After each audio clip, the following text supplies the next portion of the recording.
Bear down, fam. Hollis Hall turned into an emergency room. Montez Sweat pulled himself out of practice, and ESPN's Adam Schefter was already tying Max Crosby's name to it. I'll break down exactly what happened and why POLES can't afford to wait until November anymore. Braxton Jones went down hurt too, and what ESPN's Courtney Cronin reported exposes a crack Ben Johnson can't keep ignoring. And Kobe Bryant and Kyler Gordon still have no return date, while Johnson shut down an ESPN report live that changes the whole picture in the Windy City. Let's get into it. All right, fam, this is where I need you locked in, because this is not just another rumor cycle.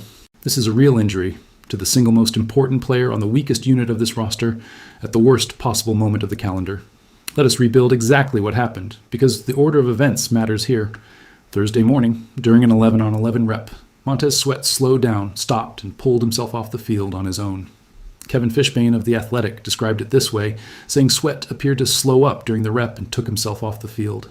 Brad Biggs of the Chicago Tribune confirmed that same sequence and added a detail that honestly gave me chills, noting that Sweat's exit came not long after left tackle. Braxton Jones had already left that exact same practice. Two key pieces, the same morning, the same field. What we actually know for certain, and I want to be completely honest with you here, is not much yet. Sweat walked into the building on his own power with head athletic trainer Andre Tucker. That is the good news. What we do not know is the nature of the injury or how much time, if any, he's going to miss. And here is where I have to be straight with you. Anybody telling you right now that they know exactly what Sweat has going on is making it up. I am not going to do that to you. What I am going to do is tell you why, whatever this injury turns out to be, it already changed the conversation around the Bears' pass rush for the rest of the summer. Why this roster cannot afford a single game without Sweat. Look at the cold numbers, because they are brutal. Sweat led the Bears with 10 sacks last season, started all 17 games, added 13 tackles for loss, 18 quarterback hits, and 3 forced fumbles. According to Bears Wire's position breakdown, he was, without question, the engine of this defensive line. And here is the problem I have been flagging on this channel for months now. Sweat is not half of Chicago's pass rush. He is basically the entire pass rush. And I have memory of this one. I remember exactly the season Khalil Mack tore his tricep, and overnight, this defense stopped scaring anybody. We already saw what happens when this team leans on one man at the edge and that man is not available. That is not theory. We lived it. This offseason, with the pass rush already identified as the roster's #1 weakness, Ryan Poles decided not to sign anybody meaningful in free agency, not to draft anybody at the position, and not to make a single trade. The whole bet was internal, banking on Austin Booker taking a leap in year 3, Dayo Odeyingbo returning healthy from a torn Achilles, and Shamar Turner contributing off the bench while he recovers from his own knee injury. That is a bet you can defend on paper. But it is still a bet, and bets break when Plan A also gets hurt. And this is not just an opinion I'm pulling out of thin air. Max Dibble of Heavy.com wrote almost this exact thing the same Thursday, practically as the news was breaking, saying that if Sweat's injury turns out to be serious, or if anyone else in that edge rotation gets hurt, the fair question for Chicago is whether the team can really afford to wait until the November trade deadline to make a move. I have been saying something close to that since March, back when Poles reached out to Las Vegas about Crosby and then backed away. The Max Crosby connection explained calmly, now let us actually get into Max Crosby, because the timing on this is too perfect to ignore. That same Wednesday, one day before Sweat's injury, ESPN's Adam Schefter had already lit the fuse again. Here is exactly what he said. What if the Raiders are 1-5 or 2-6, and we are coming up on the trade deadline the first week of November, and there is a team out there that could use a pass rusher, and Max is playing at the level we think he can play at. That is when the trade could potentially come back into play, Schefter said, and that is when it might be time to start paying attention. Notice something important there. Schefter is not saying the trade is going to happen. He is saying it could heat back up if certain specific conditions play out for the Raiders. That is a conditional read from an insider, not a confirmation, and I'm always going to flag it that way, because on this channel we do not manufacture certainty out of well-informed speculation. But here is the part that is entirely mine, my own honest read on this situation. If Sweat misses any real time, even 2 or 3 weeks of camp and preseason, Chicago no longer has the luxury of waiting until November to find out whether Las Vegas collapses. Every week that passes without a clear answer on the edge is another week where Caleb Williams and this offense carry more pressure than they should have to, because Dennis Allen's defense cannot generate consistent pressure without its one proven piece. How we got here with Crosby, because this is not new. And I want to be clear, this is not the first time we have talked about Crosby on this channel, and it will not be the last. Back in March, when Baltimore had a verbal agreement with Las Vegas that reportedly included 2 first-round picks, the trade collapsed 48 hours later after Crosby's physical raised red flags tied to a prior knee issue.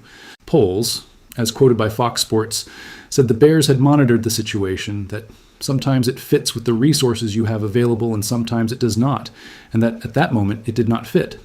A league source told The Athletic that speculation about Chicago offering 2 first-round picks simply was not accurate. Then in June, Crosby posted a cryptic, all-caps message that read, "Stop people-pleasing and handle business accordingly." That set off another round of rumors, and a fan-sided analyst ranked the Bears as the second most likely Crosby trade destination, trailing only San Francisco, literally arguing that Chicago's defense is one piece away from being unstoppable. Look, I could be wrong about all of this, and I want to say that honestly, but every time I run through the full chain of events, I see the same pattern repeating itself. Chicago gets interested, the cost or Crosby's health raises doubts, the trade does not close, and a month later we are right back in the same spot talking about the same thing. That already burned me once with expectations around other names on this roster, so I'm not going to promise you this trade happens.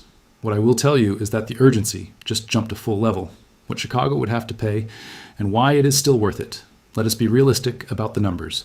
Crosby has 69.5 career sacks, remains under contract through 2029, and carries a 2026 cap number around $35.8 million, according to Over the Cap. His production and health have both dipped slightly over the past 2 seasons, and he turns 29 years old later this very month. This is not the Crosby from 3 years ago. But even with that discount applied, Dibble makes a point I fully agree with, that if Chicago can get this done for 1 first-round pick plus 1 additional asset, instead of the 2 first-rounders they were being asked for in March, the Bears should jump on that opportunity without thinking twice, even with the medical uncertainty sitting right there on the table.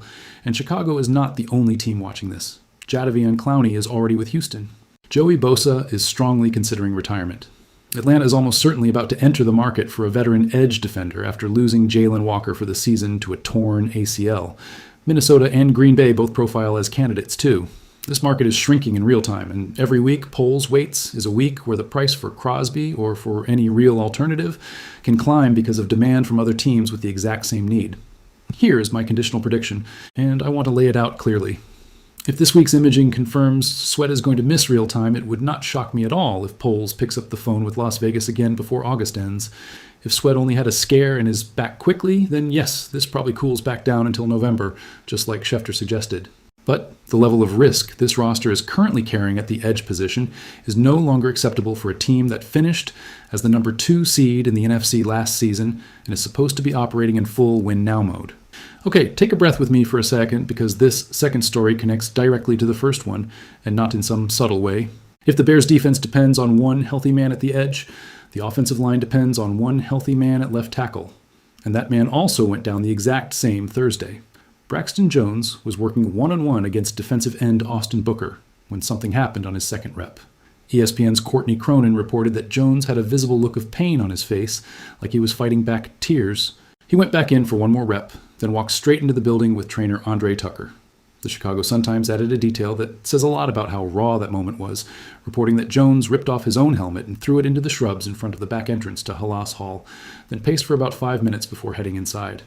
The good news, and I want to say this clearly because misinformation travels fast in situations like this, is that Brad Biggs of the Tribune reported that the early belief is Jones dodged a significant injury and will be fine.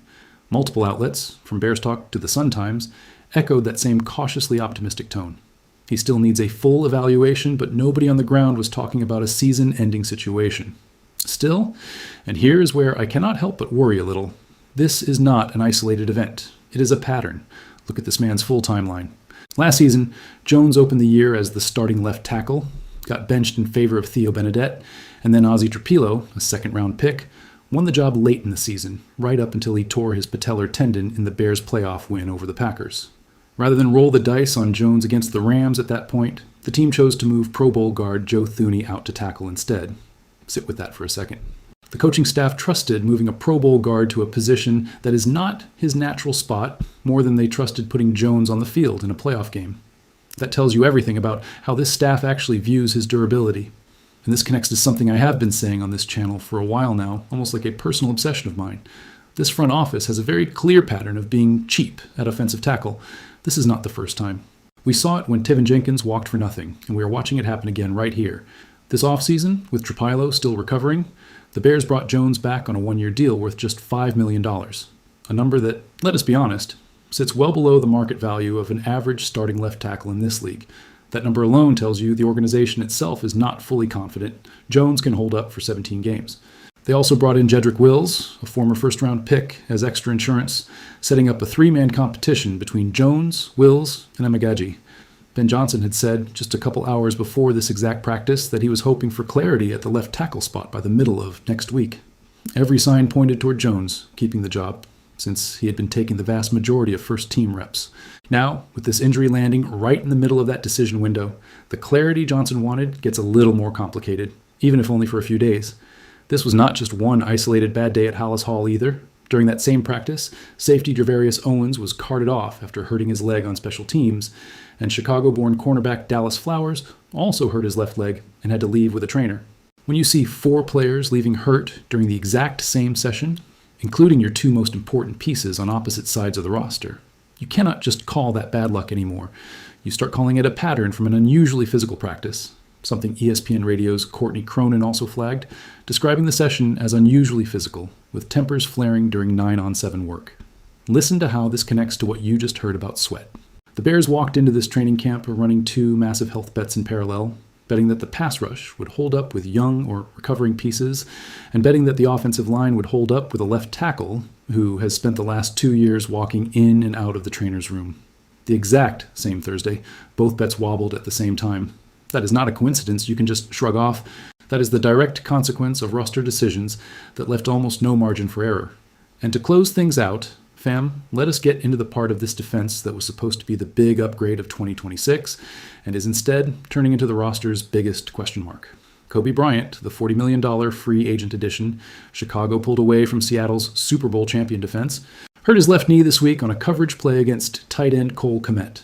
According to the report confirmed by Heavy.com, Bryant suffered a hyperextension, a bone bruise, and a small fracture. As soon as that news broke, ESPN's Adam Schefter reported an estimated recovery window of 8 to 10 weeks. I need to pause here and tell you something that happened at Thursday's press conference because I think it matters for understanding how this organization handles information. Ben Johnson was direct when asked about that 8 to 10 week report. Here's exactly what he said.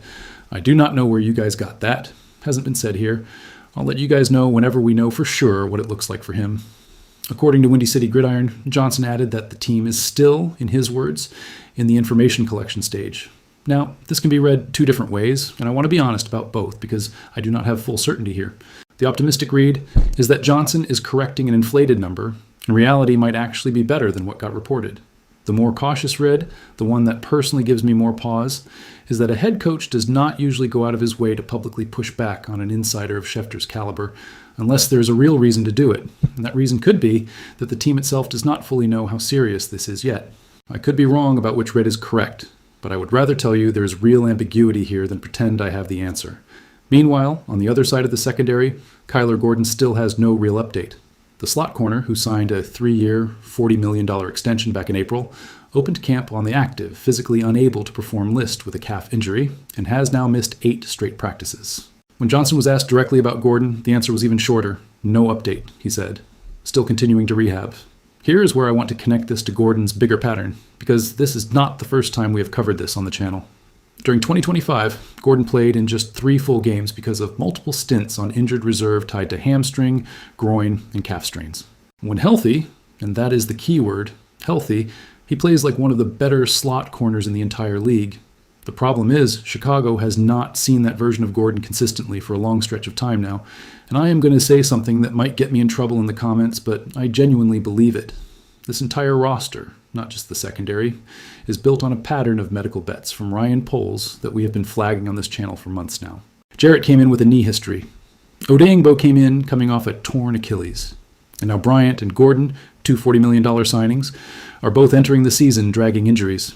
At some point, you have to ask whether this is repeated bad luck or a medical scouting philosophy that needs to change. I lean toward the second one, and I hope I'm wrong. Here is the piece that ties all 3 stories from today into a single idea. Elijah Hicks is also on the PUP list with a shin injury. Shamar Turner, the second-year defensive lineman, is also still on PUP, recovering from the knee injury he suffered last year. Dennis Allen, the defensive coordinator, is building his 2026 unit with Bryant out for an undetermined stretch. Gordon out for an undetermined stretch. Hicks out, Turner out. And now, potentially, Sweat compromised as well. That is not a defense with one isolated problem. That is an entire defense resting on medical promises that have not been kept yet. With Bryant out, the first line of backup falls to Cam Lewis, who signed as a free agent this past March after playing with Buffalo, and rookie safety Dylan Thieneman. Those are capable pieces, but they are not the pieces Chicago paid $40 million in free agency to get. And that right there is the exact gap between what this roster promised back in March and what this roster can actually put on the field today, 6 weeks before the regular season kicks off. Bear down, fam. I'm not going to give you a neat little bow to close this one, because today there's not one. 3 key players across 3 different units of this roster went down the exact same Thursday, and we still do not know for certain how serious any of the 3 situations really are. What we do know is that Ryan Poles built this roster with extremely thin margins at the edge, at left tackle, and in the secondary, betting heavily that health would cooperate. Thursday, that bet started shaking across all 3 units at the same time. I genuinely do not know how this resolves over the next few weeks. Maybe Sweat is back Monday and all of this feels overblown in hindsight. Or maybe this is the week we look back on and say, that is when Chicago should have picked up the phone for Crosby. Both of those are possible, and anybody telling you with full confidence which one it is going to be is lying to you. Bear down. Drop a like if this breakdown helped you out, subscribe if you have not already, and tell me honestly down in the comments, would you wait until November to see if Las Vegas falls apart, or would you call about Crosby this same week? I'm reading every single one of them. See you in the next one.